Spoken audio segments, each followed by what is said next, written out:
Seguimos informando aquí en ProFlash y en nuestro bloque de entrevista damos la bienvenida a Francisco Ruiz Díaz, él es titular del Catastro, quien nos va a hablar un poco acerca de cómo está actualmente las tareas de regularización. ¿Cómo está, señor? Buenos días, Edgar. Buenos días a toda la teleaudiencia. Y bueno, estamos acá para hablar sobre un tema no muy entendible que es catastro. Sí, porque sabemos que desde el sector han hecho bastante, seguíamos las repercusiones que ha tenido todo esto.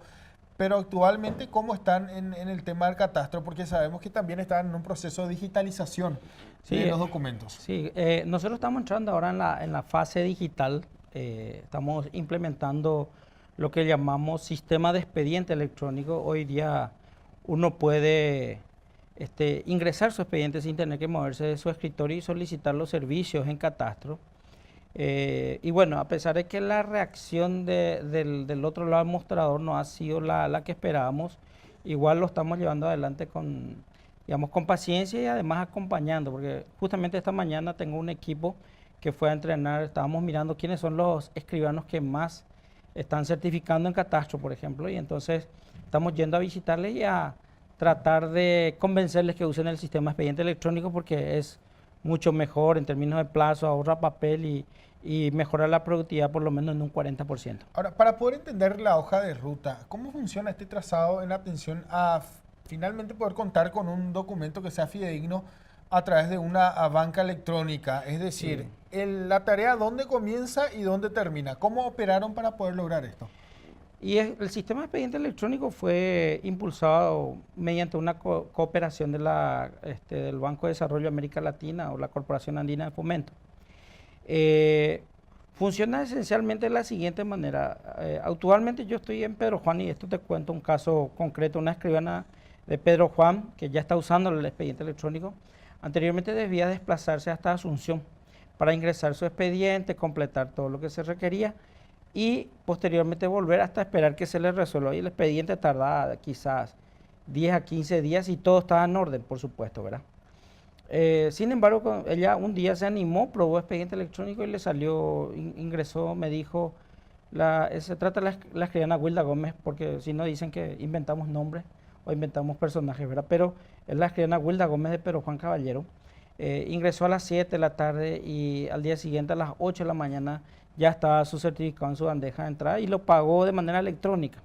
Entonces yo hoy cargo los datos a través del sistema, igualito a como se hacía antes en papel, es exactamente igual. Cargo los datos, adjunto toda la documentación, cada escribano tiene su código, no puede, digamos, compartir este código y si lo comparte ya bajo su responsabilidad, o sea, es el equivalente a su sello y firma. Entonces, si alza un título de propiedad, no necesita autenticar porque se supone que está usando el código de la escribana y ya ese es el equivalente, es su firma electrónica. Y bueno, ¿qué tanta credibilidad tiene? Y anteriormente cuando nosotros recibíamos expedientes en papel no podíamos ni siquiera escanear porque se tratan de 160.000 expedientes por año más o menos recibimos. Sin embargo, ahora ya se puede disponer de toda esta información que va quedando respaldada de manera digital en catastro y tenemos también otro segundo respaldo, entonces ¿En qué porcentaje están actualmente estos trabajos? Están en un porcentaje bastante bajo, por eso nos llama mucho la atención la resistencia a utilizar el sistema de expediente electrónico que... ¿Cuál es la mayor traba? ¿El utilizar o finalmente acceder No, de hecho tenemos publicado en nuestra página web testimonios de algunos escribanos en donde dicen que les pareció súper práctico el sistema, que entendían súper bien porque el sistema te va avisando si haces operaciones que están mal, ¿verdad? Entonces tiene un montón de bondades, pero apostamos nosotros de que no es fácil, o sea, yo creo que la gente le tiene temor a lo desconocido. Yo mismo. ¿Cuál es el proceso para poder elevar un documento y que esto sea, digamos, legal? Que uno pueda tener la garantía de que estos documentos en realidad reflejan lo que estaba en papeles anteriormente. Bueno, cuando se emite el certificado, un certificado, por ejemplo, electrónico, al final el sistema asigna un código de seguridad. Ese código de seguridad, lleve donde lleve el certificado electrónico, lleve al banco, el certificado catastral electrónico, lleve al banco, lleve a la dirección de los registros públicos o le entregue incluso al propietario, el que hizo la transferencia, el que hizo la hipoteca, usted le entrega el certificado tiene un código. Puede ingresar en la página web de Catastro y hacer consultas en la parte de consulta de catastro, entonces usted carga el código y automáticamente le despliega el mismo certificado, el que está registrado en catastro, y puede comprobar si los datos son ciertos con respecto, digamos, al emitido. Tiene mucho más seguridad que el del papel. Paralelamente, me imagino que tuvieron que hacer un trabajo de regularización porque siempre se habla de una densidad demográfica, se puede decir, o en realidad en cuanto a números de lo que existe y de lo que hay en realidad. O sea, mirando los números, el país parecía ser que tiene el doble de tamaño, ¿no? Esos problemas van a continuar porque básicamente lo que se hicieron con esos problemas en el pasado, quizá ahora están disminuyendo mucho más, es reconocer a los dobles propietarios. O sea, usted tiene un pedazo de tierra y ese tiene dos propietarios. Y el Estado le reconoció, a pesar de que eso está sobre la base de la inseguridad jurídica, es un poco complicado. Y eso se resuelve únicamente por la vía judicial, porque el único que puede juzgar la calidad de una inscripción son los jueces. Lo que sí nosotros hemos hecho un trabajo bastante profundo es en revisar cierta información, sanear cierta información primeramente. Te doy un ejemplo.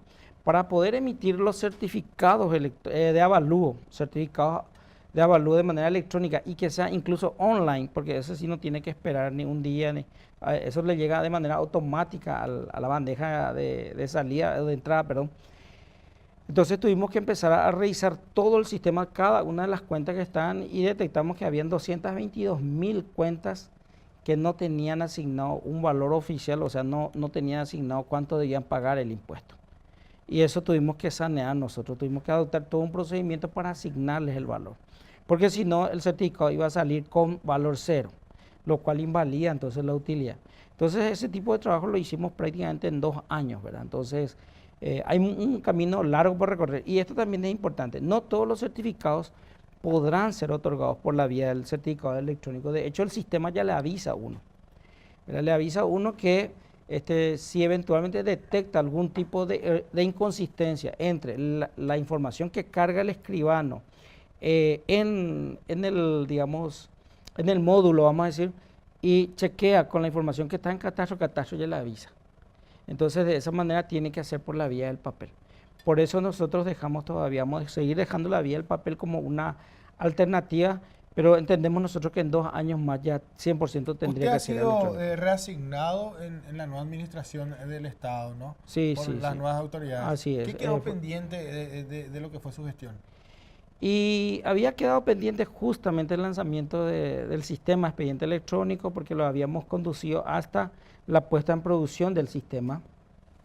Entonces, cuando retomamos acá, hacemos el lanzamiento y le ponemos un énfasis a todo lo electrónico, ¿verdad? Entonces, estamos incluso en este momento, y también había quedado pendiente la profundización en cuanto a la coordinación entre catastro y registro. Ese es un tema que durante mucho tiempo no se ha abordado. Podemos diferenciar para que la gente pueda entender el trabajo de registro y el trabajo de catastro, porque generalmente se superpone o se malentiende cuál es la función de cada uno. Hay un objeto, por ejemplo, este celular, ¿verdad? Y hay un sujeto que es el propietario de este objeto. Entonces, tiene que haber una institución que se especialice en describir los atributos de este objeto, que es de la serie tal cosa, que es tal cosa, que tiene tales cualidades, tales, tales avances tecnológicos, ¿verdad? Y tiene que haber una institución que diga que este objeto tiene relación con este sujeto. Entonces, catastro se encarga de la parte del objeto, o sea, el aspecto físico del inmueble, tiene que describir su ubicación, su existencia en primer lugar, su ubicación, en qué distrito se encuentra, su superficie y sus linderos. O sea, esa es sus limitaciones, sus límites, vamos a decir. Entonces, ese es el rol de catastro. Y como dice la doctora Lourdes González, la directora de los registros públicos, catastro son los ojos de registros públicos. Entonces, en el registro, cuando ya catastro confirma la existencia del inmueble, la ubicación exacta, ¿verdad?, la superficie, los linderos, entonces cuando catastro certifica eso, pasa a los registros públicos para describir quién es el propietario y otorgarle los derechos al propietario, ya sea por una transferencia o ya sea porque pasa a tener un gravamen como el de una hipoteca. Temporalmente el inmueble va a estar grabado porque hay, digamos, una institución bancaria que ha otorgado un préstamo y los derechos pasan temporalmente a esa institución bancaria. Había una necesidad o un trabajo que se estaba desarrollando también de poder revalorizar o dar ese valor verdadero a la tierra, principalmente en la zona productiva del país. ¿Ustedes tomaron intervención de esto? ¿En qué proceso quedó? Porque se habla de costo principalmente y del valor en atención a los impuestos que uno debe de estar al día, pero que finalmente no coincide con lo que en realidad representa esa zona, ¿no? Sí, claro. En todos los países del mundo hay formas porque el catastro es un registro de los bienes inmuebles. Eso es lo que dice la ley siempre.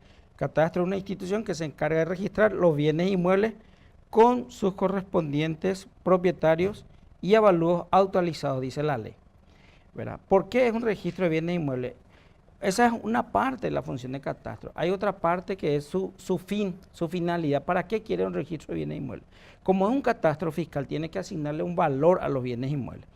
Entonces la pregunta es, ¿qué valor le asigno? ¿Cómo establezco el sistema para darle un valor?